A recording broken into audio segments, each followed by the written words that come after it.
Bonsoir. Un accident à 22h hier soir sur la route. Sur ce rond-point, deux voitures accidentées, donc une patrouillera, mais une autre un peu plus grave. Heureusement, il n'y avait que le conducteur dans le car, donc voilà. Il s'en est sorti, mais le chauffeur s'en est sorti aussi. Si vous prenez la route A95, et ben vous risquez d'être arrêté car la route est fermée. J'ai quitté un accident, cette voie qui va en direction de la 95 sera fermée dans les deux sens. Donc parce que c'est dans les deux sens, nous voyons bien que les voitures vont en plus à contresens, donc voilà, ça sera fermé. Mais aussi le supermarché, 3 jeunes ont été arrêtés. Ils sont suspectés de braquer le supermarché. Voilà. Il y a eu un braquage à main armée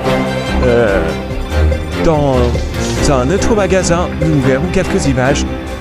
Une évasion au commissariat, mais finalement les personnes évadées ont été retrouvées car elles se sont blessées en essayant de sortir, en escaladant par les fenêtres. Elles se sont blessées, donc elles n'ont pas pu aller bien loin, elles ont fini par être retrouvées. Nous verrons la police. Un feu aussi qui s'est déclaré dans un immeuble de Clément 83. Nous verrons plus de détails tout à l'heure. Voilà. On va commencer tout de suite. Tout de suite, nous retrouvons un reportage de Jessie sur l'accident d'hier soir. Hier, un accident s'est produit sur la 95, sur ce rond-point. Comme nous pouvons constater, une plante a été renversée, des voitures sont entrées en collision, alors qu'une voiture allait à contresens. Un car de voyageurs touristes allait lui dans le bon sens. Les voitures se sont percutées, mais heureusement, le car était pratiquement vide, il n'y avait que le chauffeur, et dans la voiture de course, il n'y avait que le chauffeur aussi. Les deux chauffeurs ont survécu. L'accident a été très traumatisant. Détail avec Anne Bourgeot. Il y avait plusieurs personnes qui ont vu la scène, donc ils sont partis parce que c'était très choquant et très traumatisant. Les deux voitures se sont rentrées dedans. Là, on peut voir que le pare-brise a cédé. Tellement la force était cette voiture qui était à contresens. Il y aura une enquête pour déterminer si le conducteur qui roulait à contresens était bourré, parce que on a retrouvé des taux d'alcool quand même, et il était dans un état, il est un peu halluciné, donc soit peut-être des stupéfiants qu'il aurait consommé, ou une enquête est en cours et va déterminer les circonstances exactes de l'accident, parce que il n'est pas normal de rouler à contresens, et encore moins dans cet état-là, parce que nous allons rappeler que le chauffeur roulait à plus de 40, à plus de 110 km/h, alors que il est autorisé sur l'autoroute de rouler qu'à plus de rouler qu'à 80, car c'est une route très dangereuse, où les feux tombent souvent en panne. Donc la circulation est très très limite. Et les automobilistes le savent. Il y a des panneaux sur le chemin plusieurs fois. Donc il aurait dû ralentir. Surtout qu'il n'y avait pas la distance de sécurité entre les deux voitures. Donc voilà. 3 jeunes arrêtés suspectés d'avoir braqué plusieurs fois le supermarché. Ils ont finalement été arrêtés dimanche soir parce que finalement un vigile était resté toute la nuit pour surveiller, mais dans le magasin, quand ils sont entrés et se sont fait prendre, ils n'ont pas pu désactiver les caméras de surveillance parce que d'autres ont été remis hors du poste de contrôle qu'ils avaient l'habitude de rencontrer. Donc, nous allons voir tous les détails avec dans ce supermarché, 3 individus finalement été arrêtés hier soir. Nous allons vous donner plus de détails avec le commissaire. Nous n'avons pas le droit de filmer sa tête pour des raisons évidentes. Donc, bonjour. Alors, on a donc arrêté 3 jeunes qui sont venus hier soir, qui se sont fait intercepter. On leur a demandé comment ils avaient fait pour rentrer dans le supermarché plusieurs fois sans qu'on les repère, pour couper les caméras de surveillance. Et apparemment, on avait pu arriver à contrôler certains dispositifs de sécurité à distance, parce que une fois ils s'étaient rendus dans le bureau de sécurité du magasin pour signaler quelque chose de faux, sûrement un vigile de sécurité, et donc il avait pu avec son téléphone copier le système de commande pour recommander tout seul. Voilà. Donc on l'a finalement arrêté, et là ils sont en garde à vue, ils vont être mis en examen, et ils vont avoir sûrement des dommages et des travaux d'intérêt général pour le magasin. Voilà. Ils ont été interceptés hier soir alors qu'ils essayaient de venir braquer. En fait, apparemment, c'était pour faire des lives sur Internet. On s'en est rendu compte en récupérant leur téléphone portable. Voilà. Bah, merci et au revoir. Et si on s'aperçoit qu'il y a d'autres délits, bah, nous les rattraperons. Ouais. Enfin, je veux dire, ils prendront plus cher.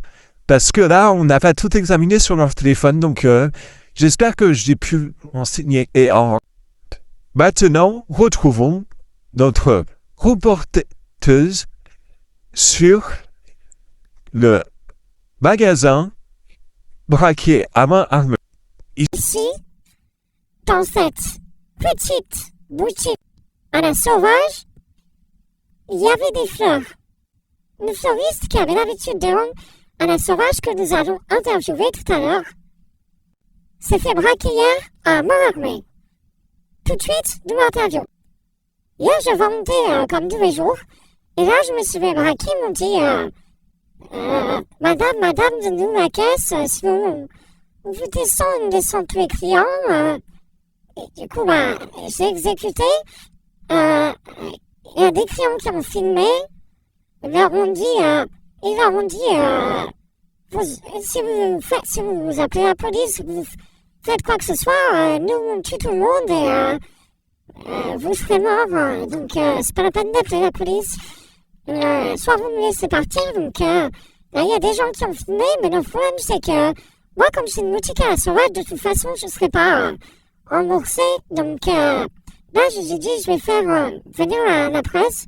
Comme ça, pour avoir des dégâts, et peut-être que, voilà, du coup,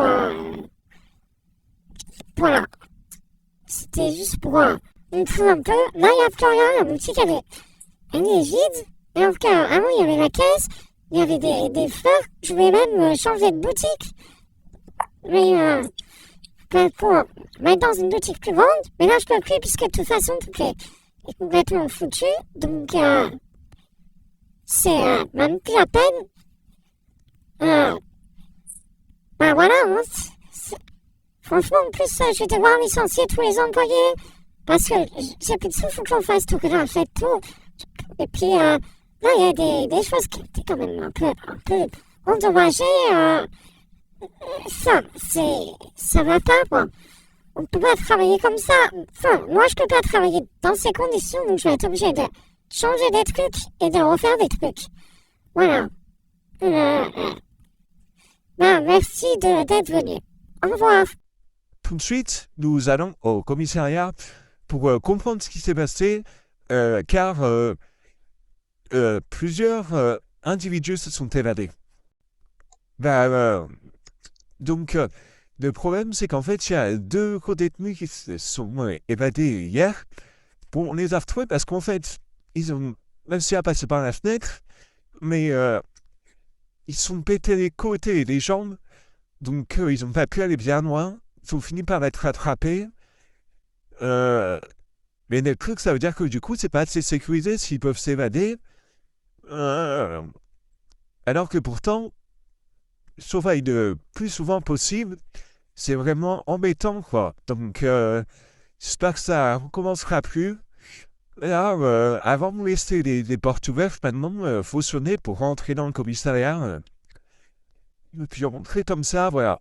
Donc, on va prendre d'autres mesures et je vous dis bon après-midi quand même. Et merci, au revoir. Maintenant, nous allons voir dans cet immeuble ce qui s'est passé. L'immeuble a brûlé hier soir, mais heureusement, il n'y a pas eu de blessés car les pompiers sont vite intervenus et ont pu évacuer toutes les personnes et éteindre le feu rapidement. Plus de détails, nous retrouvons notre envoyé spécial devant l'immeuble. Bonjour, je me trouve actuellement devant l'immeuble qui a brûlé hier. Donc, voilà. Les pompiers sont vite intervenus. Et heureusement qu'on a des bons pompiers parce que sinon, ça aurait pu être beaucoup plus grave. Donc, là, il n'y a pas eu de blessés. Moi, je viens des fois en visite à des personnes parce que je connais des gens qui y habitent. Donc, quand j'ai vu ça, j'ai appelé tous les gens que je connaissais, mais il n'y a rien eu de grave. Les gens m'ont fait de descendre vite à pied dans l'escalier. Les gens en mobilité réduite, les pompiers sont rapidement venus les évacuer parce que vous doutez bien qu'on ne peut pas prendre l'ascenseur quand c'est comme ça. Le feu, en fait, s'est déclaré dans le jardin tout autour. Ça a commencé à prendre feu parce que quelqu'un a jeté un mégot. On a retrouvé plusieurs mégots, donc on pense que c'est dû à ça. Et en fait, les détecteurs des gens au rez-de-chaussée ont commencé à sonner. Et du coup, ils ont gardé par la fenêtre parce qu'ils ne comprenaient pas. Ils ont entendu qu'il y avait plusieurs détecteurs qui sonnaient. Et là, ils ont vu qu'il y avait du feu. Ils ont sonné chez tout le monde et appelé les pompiers. Voilà. Je vous repasse l'antenne et bon après-midi. C'est la fin de ce journal. Tout de suite, merci de nous avoir suivis jusque-là. Tout de suite, la météo. Et à demain pour le 13h. Et ce soir, le journal de Mélanie, la styliste. Au revoir. Bonjour à tous, merci d'être là aujourd'hui. Donc, comme vous le voyez, dans le nord, les températures se rafraîchissent. Dans le sud, il fait encore assez chaud l'après-midi. Voilà. On est dans les normales de saison pour l'après-midi. Voilà, donc le temps restera correct aujourd'hui. Donc, on va pas passer toutes les cartes parce que ça sera correct. Voilà. Pas de vigilance particulière aujourd'hui. Je vous souhaite une bonne fin d'après-midi. Et c'est la fin de cette météo. Au revoir. Ce soir, je vous retrouve pour la météo. Et ce soir, le journal de Mélanie. Au revoir.